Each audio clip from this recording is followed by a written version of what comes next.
নমস্কার বন্ধুরা, কেমন আছেন? প্রবাসিনী বাঙালির চ্যানেলে সকলকে স্বাগতম। কাল তো রথযাত্রা, প্রথমেই সকলকে জানাই রথযাত্রার অগ্রিম অনেক অনেক শুভেচ্ছা। আর আজ আমি বানাবো রথযাত্রা স্পেশাল খাজার রেসিপি। চলুন আমি রেসিপিটা কিভাবে বানাই সেটাই আপনাদের সঙ্গে শেয়ার করি। বানাবো তার জন্য আমি এখানে প্রথমে ময়দা নিয়ে নিচ্ছি। এই বাটিটার আমি 2 বাটি ময়দা বানাবো। আর আমি তো খাজা বানাবো না, দুটো রেসিপি বানাবো, তার জন্য আমি 2 বাটি ময়দা নিচ্ছি। শুধু খাজাটা বানাবো না, দুটো রেসিপি দেখাবো আপনাদেরকে। এখানে আমি আরও 1 বাটি ময়দা নিয়ে নিলাম। একসঙ্গেই আমি রেসিপিটার ময়দাটা মেখে নেব। পরিমাণ মতো নুন দিয়ে দিচ্ছি।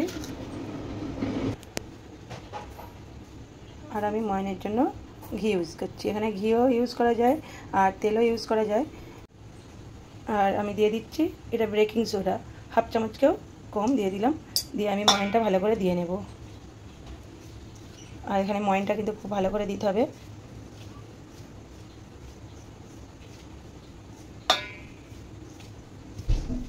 দেখুন আমার ময়নটা দেওয়া হয়ে গেছে, দেখুন এটা দেখুন। আর এটা ময়নটা তো আমি ঘি দিয়ে দিয়েছি, এটা শুধু ঘিয়েরও ময়ন দেওয়া যায়, ঘি তেলেরও দেওয়া যায়, আবার শুধু তেলেরও ময়ন দেওয়া যায়। ময়নটা হয়ে গেছে। এবার আমি এটাকে গরম জল দিয়ে মাখবো। কুসুম কুসুম গরম জল দিয়ে মাখলে ময়দাটা খুব সুন্দরভাবে মাখা হয়। আর ঠান্ডা জলে মাখলে একটু শক্ত শক্ত হয়ে যায়, টান লাগে, কিন্তু কুসুম কুসুম গরম জল দিয়ে মাখলে ময়দাটা খুব সুন্দর মাখা হয়। ময়দাটাতে আমি জল দিয়ে দেবো। আর জলটা কিন্তু আমার কুসুম কুসুম গরম আছে।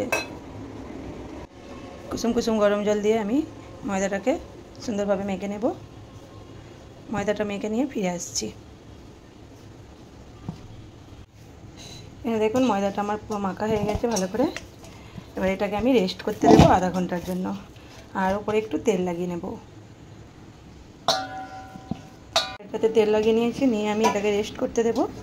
আর যতক্ষণ আমার রেস্ট হবে আমি ততক্ষণ ওদিকে চিনির সিরাটা বানিয়ে নেব। চিনির সিরাটা আমি এটাতে বানাবো। আর এতে জল দিয়ে দিচ্ছি। আর একটু বেশি করেই বানাবো, যেহেতু আমি দুটো মিষ্টি বানাবো একসঙ্গে, দুরকম রেসিপি। জল দিয়ে দিয়েছি এটাতে। এখানে আমি ছোটো বাটির 2 বাটি পরিমাণ চিনি দিয়ে দেব। দিয়ে একটা ঘনত্ব রস বা চিনির সিরা বানিয়ে নেব। এখানে আধা ঘন্টা হয়ে গেছে, চিনির সিরাটা তৈরি হয়ে গেছে। আর এখানে দেখুন আমার এটা খুব সুন্দর সেট হয়ে গেছে ময়দাটা। এটাকে আমি আরও একবার ভালো করে মেখে নেব। খুব সুন্দর তো সেট হয়ে গেছে। একটু ভালো করে মেখে আমি এটা থেকে লেচি কেটে নেব। দেখুন ময়দাটা খুব নরমও নয়, খুব শক্তও নয়। আর খুব নরম হয়ে গেলেও কিন্তু হবে না, এটা খুব শক্ত হলেও হবে না। এটা থেকে আমি এবার লেচি কেটে নেব। এখানে আমি লেচিগুলো কেটে নেব। আমি রুটির থেকেও একটু ছোটো ছোটো লেচিগুলো কাটবো, কারণ পাতলা পাতলা হবে। আর যতগুলো প্রয়োজন আমি প্রথমে মিষ্টিটার জন্য লেচিটা কেটে নেব। আর প্রথমে আমি খাজা বানাবো, যেটা পুরীতে প্রসাদ হিসাবে ব্যবহার হয়, মায়াপুরে। আর রথের স্পেশাল খাজা, যেহেতু রথ আছে কালকে, সেই হিসাবে আমি রথের স্পেশাল খাজা বানাবো। হ্যাঁ দেখুন লেচিগুলো আমি কেটে নিয়েছি। আর এটা আমি রেখে দিয়েছি। এটা আর একটা মিষ্টি বানাবো, দুটোই আমি দেখাবো। তখন আমি খাজাটা বানাবো, ততক্ষণ আমি এটাকে ঢাকন দিয়ে রেস্ট করতে দেবো। আর এগুলো আমি রুটি বেলবো। এটা না আমি এখানে কর্নফ্লাওয়ার নিয়েছি, কর্নফ্লাওয়ার দিয়ে রুটিটা বেলবো। আর রুটিটা যদি আমরা ময়দা দিয়েও বেলতে পারি, আটা দিয়েও বেলতে পারি, কিন্তু ময়দা কর্নফ্লাওয়ার দিয়ে বেললেই ভালো হবে। আর কর্নফ্লাওয়ার দিয়ে রুটিটা বেললে খুব সুন্দর হয়। ময়দা দিয়েও বেলা যায়, কিন্তু ময়দার থেকে কর্নফ্লাওয়ার দিয়ে বেললেই এই রেসিপিটা ভালো হবে। আর আমি এটাকে খুব পাতলা করে বেলে নেব। আমি রুটি বেলে নিয়েছি। এখানে একটা বেলে নিয়েছি, আর এখানে 3টে বেলে নিয়েছি, 4টে আমি রুটি মোট বেলে নিয়েছি। এখানে আমি 1 চামচ একটু বেশি ঘি নিয়েছি, আর 1 চামচ কর্নফ্লাওয়ার নিয়ে নেব। নিয়ে এটাকে ভালো করে মিক্স করে নেব। ঘি আর কর্নফ্লাওয়ার আমি ভালো করে মিক্স করে নিয়েছি। এটা তেলও ইউজ করা যায়। কর্নফ্লাওয়ার আর যে ঘিয়ের ব্যাটারটা বানালাম ওটা লাগিয়ে নেব পুরোটাতে। লাগিয়ে নিয়ে আমি পরপর একটা রুটি দিয়ে দেব। এখানে আমি সেমভাবে ঘি আর অ্যারারুটটা লাগিয়ে নিচ্ছি। আর 4টে রুটিকে একইভাবে দিয়ে দিচ্ছি। এখানে 4টে রুটিকেই আমি দিয়ে নিয়েছি। এবার আবারও একটু ঘি আর অ্যারারুটটা ওপরে লাগিয়ে নেব। এবারে আমি রুটিগুলোকে এরকমভাবে গোল করে নেব, রোল করে নেব। রোল করে নিয়েছি। আর শেষে একটু জল লাগিয়ে নেব, যাতে না এখানটা খুলে যায় মুখটা। দেখুন খুব সুন্দরভাবে এবার লাগানো হয়ে গেছে। এবার এগুলোকে আমি কেটে নেব। প্রথমে এখানটা একটু কেটে বাদ দিয়ে দেবো।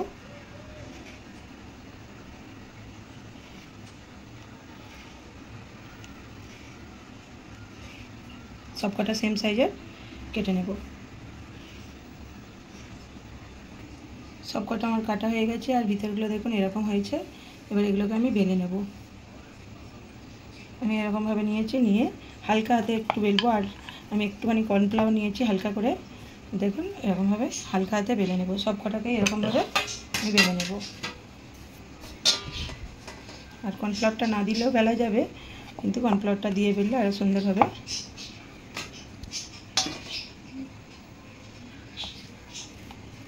আর এখানে দেখুন ডিজাইনটা খুব সুন্দর এসছে।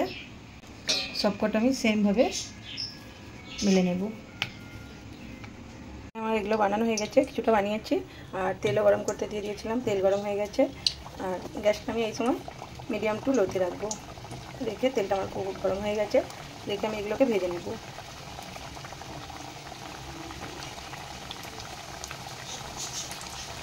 বাকিগুলো আমি পরের বারে ভেজে নেব।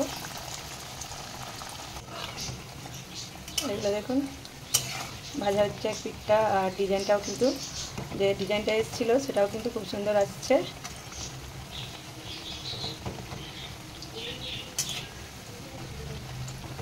বাকি আরও যে চারটে ছিল সেটাকেও আমি করে নিয়েছি, সেমভাবে রোল করে নেব, নিয়ে কেটে নেব। কেটে এগুলোকেও ভেজে নেব। আর এখানে এগুলো ভাজা হয়ে এসছে। আর এগুলো না খাজা তো আমি বানাবো মিষ্টি রস দিয়ে, এগুলো কিন্তু চায়ের সঙ্গে শুরু খেতেও খুব সুন্দর লাগে। আমাদের এখানে খাড়ি বলে একরকম পাওয়া যায়, গ্রামের দিকেও পাওয়া যায়, নামটা কি আমি ঠিক জানি না। তো এগুলো এরকমই হয়, আর চায়ের সঙ্গে খাস্তা খাস্তা খুব সুন্দর খেতে লাগে। আর এগুলো দেখুন আমার হয়ে এসছে, এগুলোকে আমি তুলে নেব। দেখুন ভেজে আমি তুলে নিয়েছি, আর বাকিগুলো আমি ভাজতে দিয়ে দিয়েছি। আর এগুলো তো প্রচুরই খাস্তা হয়েছে, বললাম চায়ের সঙ্গে খেতে খুব সুন্দর লাগে। বাকিগুলো আমি ভাজতে দিয়েছি। আর এখানে দেখুন এগুলোতেও বেশ খুব সুন্দরভাবে ডিজাইনটা এসছে। আর এই ডিজাইনটা এলে বেশ দেখতেও ভালো লাগে, খেতে হয়তো একই রকম টেস্ট হবে, কিন্তু ডিজাইনটা দেখতে সুন্দর লাগলে বেশ ভালো লাগে। সবকটারই খুব সুন্দর ডিজাইন এসছে। আর এগুলোকে আমি লাল লাল করে ভেজে নেব। এখানে দেখুন সবকটা হয়ে গেছে। এটা প্রায় এক বাটি ময়দায় এতগুলো আমার খাজা হয়েছে।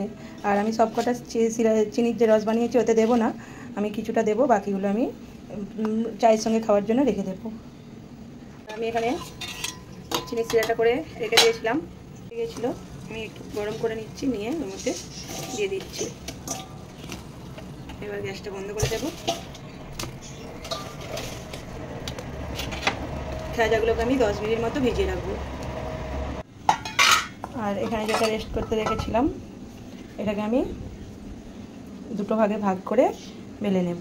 আর এখানে আমি রুটিটাকে একটা গুড়ে কাটি বা চিনির কাটি, অনেকে খাজা চিনির গজাও বলে।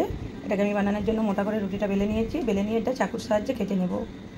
এগুলোকে আমি লম্বা লম্বা করে প্রথমে চাকু দিয়ে কেটে নিয়েছি। এগুলোকে আমি আবার মাঝখান দিয়ে দুটো কেটে দিয়ে ছোটো ছোটো করে সরু সরু করে কেটে নেব, ছোটো ছোটো করে কেটে নেব। আর এদিকে চিনি শিরার মধ্যে যে খাজাগুলো ভিজিয়ে রেখেছিলাম 10 মিনিট হয়ে গেছে, এগুলোকে আমি তুলে নেব। এদিকে আমার খাজাগুলো রেডি হয়ে গেছে, আর দেখুন খুব সুন্দর দেখতে লাগছে। আর আমি চিনি কাঠি বা গুড়ে কাঠি যেটা বানাবো, আমি তো চিনি দিয়ে বানাচ্ছি, চিনি কাঠি ওটা আমি রেডি করে নেব। আর এখানে এরকমভাবে এগুলো তো কেটে নিয়েছি, আর বাকি আরও একটা যেটা ছিল সেটাকেও বেলে নিচ্ছি। সেমভাবে বেলে আমি কেটে নেব এটাকে। কড়াইটা আমি দিয়ে নিয়েছি আর একসঙ্গে এরকমভাবে দিয়ে দিয়েছি, এগুলো সব ছেড়ে যাবে। আর এখানে আমি রস থেকে তুলে নিয়েছি ওগুলো। আর এগুলোকে না আরেকটু রসটায় চিনি দিচ্ছি, কারণ চিনির কাঠি যেটা করবো বা গুড়ের কাঠি এটা একটু মিষ্টিটা বেশি চাই, সেই হিসাবে একটু চিনিটা বেশি করে দিয়ে দিয়েছি। আর এগুলোকে আমি 3-4 মিনিট করে ভেজে নেবো ভালো করে। আর দেখুন গুড়ের কাঠিগুলো খুব সুন্দর ফুলছে। আর এতে কিন্তু আমি একটা জিনিস দেওয়া হয়নি, কারণ যেহেতু একসঙ্গে আমি মেখেছিলাম খাজার, এর জন্য এতে কালো জিরেটা দিলে খুব সুন্দর খেতে লাগে। আর যেহেতু আমি একসঙ্গে মেখেছিলাম আলাদা করে পরে আর দেওয়া হয়নি। আর এগুলো আরও একটু ভেজে নেব, ভেজে এগুলোকে আমি তুলে নেব। আর এখন আমার তো কিছুটা আছে বাকি, সেটাকেও আমি ভেজে নেব। এগুলো দেখুন বেশ লাল লাল ভাজা হয়ে গেছে, এগুলোকে আমি তুলে নেব। আমি যে খাজাটা বানিয়েছিলাম এতগুলো রয়ে গেছে, এখানে গুড়ে কাঠিটা কিছুটা বানানো হয়েছে, এখনও এখানে ভাজছে কিছুটা। আর এখানে খাজাটা তো আমার হয়েই গেছে। 2 বাটি ময়দা দিয়ে আমি এত কিছু জিনিস বানিয়ে নিলাম একবারে। আর দেখুন খাজাগুলো হয়ে গেছে। এগুলো যদি আমি রাতভর রেখে দিই, এগুলো কিন্তু শুকনো শুকনো খুব সুন্দর খেতে লাগে আরও। আর এগুলোকে আমি চিনি শিরার মধ্যে দিয়ে দেবো। এটা তো গাঢ় করে বানিয়েছি, কারণ এর গায়ে লেগে লেগে থাকবে সেরকম। দিয়ে কিছুক্ষণ ফুটিয়ে নেব।